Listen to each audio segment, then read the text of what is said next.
Cara, tu já parou pra pensar que a vida é um jogo? Só que, ao contrário dos videogames, ninguém te dá o manual.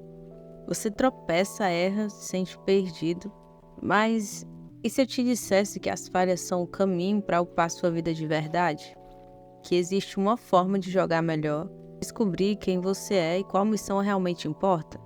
Então fica aqui comigo que agora a gente vai conversar sobre os cheat codes, que podem transformar completamente a maneira como você joga o jogo mais importante de todos, que é a sua vida. Agora vamos pensar aqui junto. Nos videogames, tudo faz sentido, né? Cada missão tem um propósito claro, um objetivo que você entende assim logo de cara. Seja derrotar um chefe, salvar alguém ou conquistar um território. O jogo deixa claro o que você precisa fazer. E a melhor parte é que se você errar, você sempre pode tentar de novo. O jogo vai estar lá esperando sua próxima tentativa.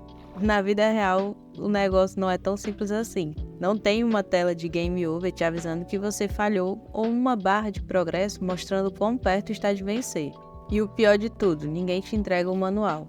E sabe o que é engraçado? Isso é o que torna a vida mais desafiadora e muito mais interessante. Enquanto nos videogames você sabe exatamente como zerar o jogo, na vida não existe um final pré-definido. E é aí que muitos se perdem. Ficamos esperando por um caminho claro, por regras bem definidas, mas a verdade é que cada pessoa está jogando um jogo diferente, com suas próprias regras. E na minha opinião, isso é uma coisa boa, que a vida, ao contrário dos videogames, não tem limite. O objetivo não é apenas vencer ou chegar ao fim, mas continuar jogando, evoluindo, descobrindo novos caminhos. Isso pode parecer até assustador, mas é o que nos dá liberdade. Na vida, você não precisa seguir um roteiro pronto. Você pode escrever o seu. E é isso que faz o jogo da vida ser tão fascinante. Nos videogames, quando você perde uma batalha, o máximo que acontece é ter que reiniciar. Mas na vida, o fracasso tem um papel completamente diferente. Ao contrário dos jogos, onde a vitória te fortalece, na vida é o fracasso que te faz crescer.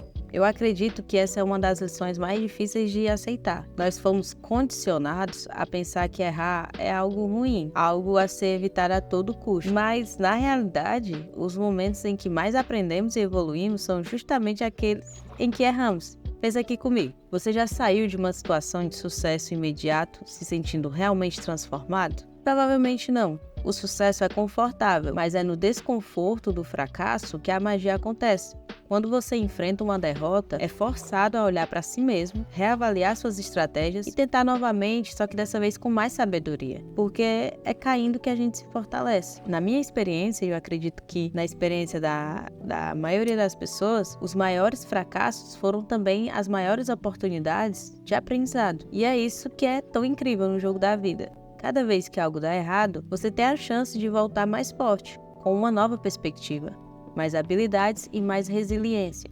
Enquanto nos jogos você tem várias vidas para acertar. Na vida real, o fracasso é inevitável e faz parte da jornada. E quanto mais você aceita e aprende com seus erros, mais preparado você fica para encarar os desafios que vêm pela frente. Nos jogos é tentador pegar todas as side quests. São aquelas missões paralelas que parecem legais e cheias de recompensas extras, mas no jogo da vida, essas distrações podem te custar um pouco caro, porque ao invés de fortalecer o seu personagem, que é você, elas podem te fazer perder tempo, energia e o mais importante, que é o foco no que realmente importa. Eu já me peguei em várias sidequests na vida, coisas que parecem importantes no momento, mas que quando a gente olha para trás, a gente percebe que eram apenas desvios de caminho. Seja gastar tempo demais em projetos que não me levavam a lugar nenhum, ou tentando agradar outras pessoas ao invés de seguir o que realmente importava para mim. A verdade é que na vida a gente não tem tempo infinito como nos videogames. Cada escolha de desviar do seu objetivo principal é tempo perdido que você não recupera. Por isso, para mim, a lição mais valiosa é manter o foco no que realmente importa. Claro, as distrações podem ser sedutoras, e elas são. Sair para as festas, ficar horas rolando o feed das redes sociais, aquele desejo de agradar todo mundo. Mas se você não tiver clareza sobre o seu quest principal, é fácil acabar perdido. E a vida, ao contrário de um jogo, não tem um botão de restart. E é isso. Quando você elimina essas distrações e mantém o foco nas coisas que realmente agregam valor à sua vida, mais rápido você avança. Isso não quer dizer que você nunca pode se divertir. Pelo amor de Deus, se divirta.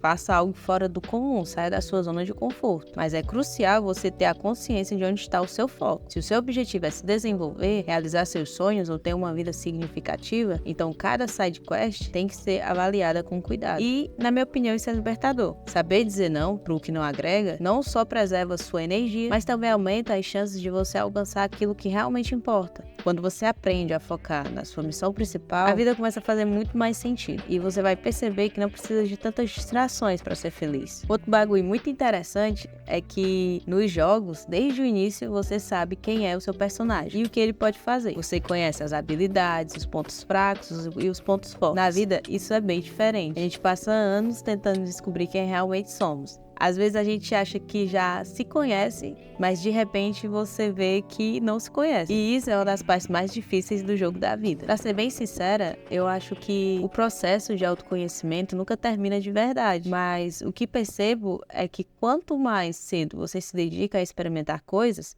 testar os seus limites e se desafiar mesmo, se botar para colocar coisas que você acha que não consegue fazer. Mais rápido você começa a entender o seu próprio personagem. Durante a adolescência, por exemplo, eu achava que tinha que seguir o caminho que outras pessoas traçaram para mim, seja na escola, com amigos ou até com a família. Eu fazia o que esperavam de mim, sem questionar muito, mas foi só quando comecei a experimentar, a me colocar em situações que me tiravam da zona de conforto, que comecei a me entender melhor. E sabe o que é interessante? Muitas das vezes que eu achava que queria, na verdade não tinham nada a ver com quem eu era de verdade. Eu tive que falhar em algumas dessas tentativas para perceber isso. E essa fase de autodescoberta é fundamental. Porque como você vai traçar seus objetivos e definir suas missões se você não sabe nem quem você é? E aqui está algo que eu acredito bastante. Você só descobre isso se jogando no mundo, experimentando, errando e se permitindo mudar de opinião. Você não precisa ter todas as respostas na adolescência ou nos seus 20 anos, mas precisa estar disposto a buscar essas respostas. A grande sacada é entender que a busca por autoconhecimento é o que te prepara para tomar decisões mais alinhadas com quem você realmente é. E honestamente, quanto mais você se conhece, mais fácil fica dizer não para as distrações e sim para as coisas que realmente vão te fazer crescer. No fim das contas, o jogo da vida não é sobre seguir um roteiro pronto, mas sobre criar o seu próprio caminho. E isso só acontece quando você começa a entender de verdade quem você é. E voltando sobre o que eu tinha comentado das missões principais,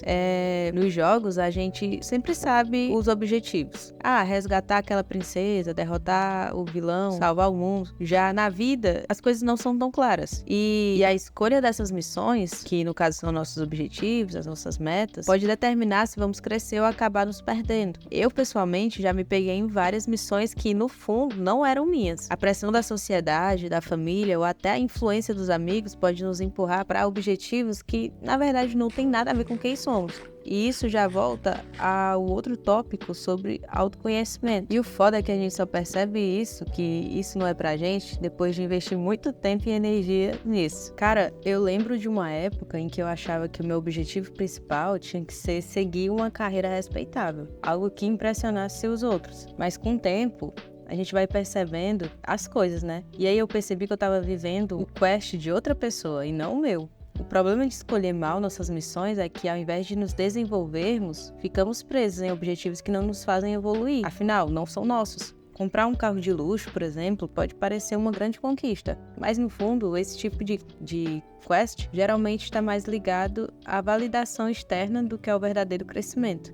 Eu percebi que as missões mais valiosas são aquelas que me desafiam, que me obrigam a crescer, aprender novas habilidades e, o mais importante, me tornam uma versão melhor de mim mesma. Parando para pensar bem mesmo, uma boa missão na vida é aquela que te faz sair da zona de conforto e te obriga a aprender algo novo sobre si mesmo. Pode ser estudar algo que você nunca imaginou, mudar de cidade, começar um novo projeto criativo ou até trabalhar em um relacionamento mais saudável. Essas missões são aquelas que realmente importam, porque elas te transformam de dentro para fora. E aqui vai um ponto crucial. Cuidado com essas missões que parecem glamourosas, mas que na verdade estão vazias de significado. Perseguir coisas que impressionam os outros, status, dinheiro, validação, só vai te afastar do que realmente importa. Ao longo do tempo, eu aprendi a escolher as missões que me trazem mais propósito e não apenas aquelas que fazem parte da narrativa do sucesso da sociedade, tá me entendendo?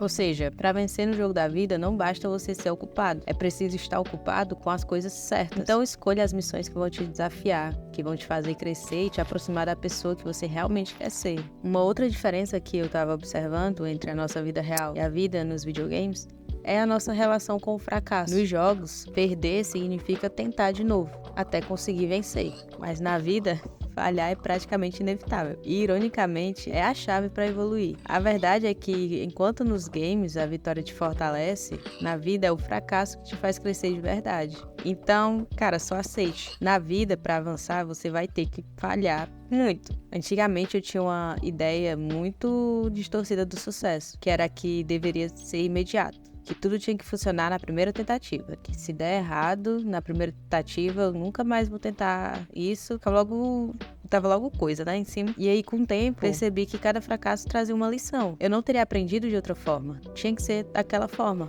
E a sacada aqui é que as falhas te forçam a repensar suas estratégias, a questionar suas escolhas e, o mais importante, a se adaptar. Eu acho que é nesse processo de adaptação que você realmente cresce. Cada vez que você falha, surge uma oportunidade de corrigir o curso que você traçou, de ajustar o seu caminho e de aprender algo novo sobre si mesmo e sobre o mundo. Mas por que a maioria das pessoas tem tanto medo de falhar? Bom, eu acredito que é porque a gente é condicionado a ver o fracasso como algo vergonhoso, como uma espécie de sentença que define quem nós somos.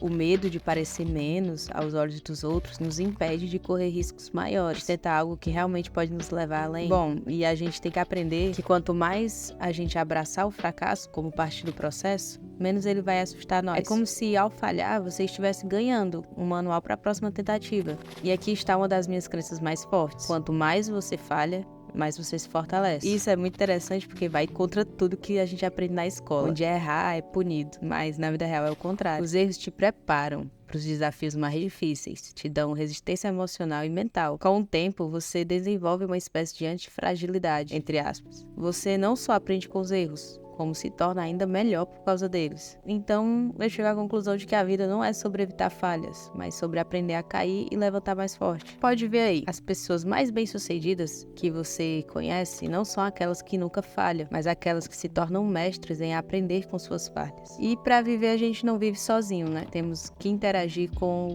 os outros indivíduos. E quando a gente joga algum jogo, a interação com outros personagens, tanto os aliados quanto os inimigos, ela pode ser decisiva para o sucesso ou fracasso da missão. E na vida isso não é diferente. A forma como a gente se relaciona com os outros pode moldar a nossa trajetória. Eles podem tanto nos impulsionar para frente ou nos prender em situações desfavoráveis. Então, você precisa identificar quem são seus aliados e inimigos para navegar nesse jogo complexo que é a vida. Olhando a minha vida atrás, eu percebo que muitas vezes a gente não dá a devida atenção às pessoas que nos cercam. Numa fase da minha vida, eu tinha amigos que, apesar de serem divertidos, eram extremamente negativos e só me colocavam para baixo. Era como se a gente estivesse preso em uma missão sem sentido, gastando energia em side quests que não nos levavam a lugar nenhum. Demorou um tempo até eu perceber que para avançar eu precisava me distanciar dessas relações tóxicas. A realidade é que estar cercado de pessoas que não apoiam suas metas ou que têm uma mentalidade limitada pode ser um dos maiores obstáculos do seu crescimento. Por outro lado, eu também percebi pessoas que se tornaram verdadeiros aliados na minha jornada. Essas são aquelas que não só te apoiam, mas também desafiam você a ser melhor. Um bom amigo pode abrir portas que você nem sabia que existiam, oferecendo perspectivas e insights valiosos. Quando comecei a buscar e cultivar relacionamentos com pessoas que pensavam de forma diferente e que eram apaixonadas pelo que faziam, eu percebi uma mudança significativa na minha própria mentalidade. Elas me incentivaram a sonhar mais alto e a enfrentar desafios com confiança. Eu aprendi que não se trata apenas de ter aliados, mas sim de criar uma rede de suporte. Compartilhar suas experiências e aprender com os outros é uma forma poderosa de avançar. Colaborar com pessoas que têm objetivos semelhantes pode trazer novas ideias, criar sinergias e, em última análise, facilitar a realização de nossos próprios objetivos. É como se, no jogo da vida, formássemos um clã que luta junto por um propósito comum. Por outro lado, treinado para reconhecer as inimizades pode ser mais difícil. Às vezes eles podem se disfarçar de amigos, ou até mesmo de familiares. Então você tem que estar atento. Pode ser alguém que tenta desviar você de seus objetivos, criticando suas aspirações ou tentando te convencer a seguir um caminho diferente. Eu já enfrentei críticas de pessoas que não entendiam as minhas escolhas e tentavam impor suas próprias expectativas. E aí foi necessário ter coragem para estabelecer limites e deixar claro que, embora eu respeitasse as suas opiniões, eu estava em busca de algo que fazia sentido para mim e não para ela, porque a vida é minha. Então, se é minha, eu faço o que eu quiser e não o que a outra pessoa quer que eu faça pra minha vida. O importante é que, ao aprender a identificar quem realmente está do teu lado e quem não tá, você se torna mais forte, mais resistente. Portanto, invista em relações que te impulsionam e não tenha medo de deixar pra trás quem não está disposto a ver você crescer. E essa relação de amizade me faz pensar um conceito que pode parecer contraintuitivo, mas que se revela uma poderosa estratégia no jogo da vida, que é a caridade. No mundo aí dos games, muitas vezes a gente ajuda outros personagens, ou completamos missões que, à primeira vista, não parecem ter um benefício direto para nós, mas na vida real esse ato de ajudar os outros pode ser a chave para avançarmos em nossas próprias missões. Quando comecei a entender a importância de ajudar os outros, percebi que o altruísmo não é apenas um ato de bondade, mas uma verdadeira estratégia de crescimento pessoal. Ao longo da minha trajetória, sempre dediquei tempo e energia para ajudar aqueles que estão comigo, e até estranhos, não apenas em mudanças positivas na vida deles, mas também experiências enriquecedoras me ajudaram a me tornar uma pessoa melhor. A verdade é que no jogo da vida, quando a gente oferece ajuda aos outros, estamos essencialmente criando um banco de favores. Esse banco não é apenas uma maneira de retribuir quando precisamos, mas também uma forma de construir uma rede de apoio. Quando você ajuda alguém, a probabilidade de essa pessoa estar disposta a ajudar você quando precisar é muito maior. É uma troca que vai além das palavras. É sobre construir relacionamentos autênticos e significativos. Outro ponto é que a caridade nos ajuda a sair de nós mesmos. A gente vive, querendo ou não, em uma sociedade muito centrada no individualismo. Ajudar os outros nos coloca em contato com suas histórias e desafios, nos fazendo perceber que nossas próprias lutas são muitas vezes insignificantes em comparação. Isso meio que gera um senso de gratidão e nos ajuda a ter uma perspectiva mais ampla da vida. Porém, é vital lembrar que a caridade ela deve ser genuína. Se a motivação para ajudar alguém é apenas o desejo de obter algo em troca, a ação perde total seu valor. A verdadeira caridade vem de um lugar de empatia e compaixão. Então, quando a gente ajuda o outro sem expectativa, a gente cria um ambiente de confiança e generosidade que reverbera de volta de nós de maneiras surpreendentes. Portanto, não subestime o poder de ser um sidekick na vida de alguém. Ao ajudar os outros a avançarem em suas missões, você não apenas contribui para o sucesso delas, mas também amplia suas próprias oportunidades de crescimento. Afinal, é como dizem, o que vai, volta. No final do dia, a caridade pode ser o código que desbloqueia o verdadeiro potencial do jogo da vida, trazendo não apenas conquistas pessoais, mas também um senso de propósito e comunidade.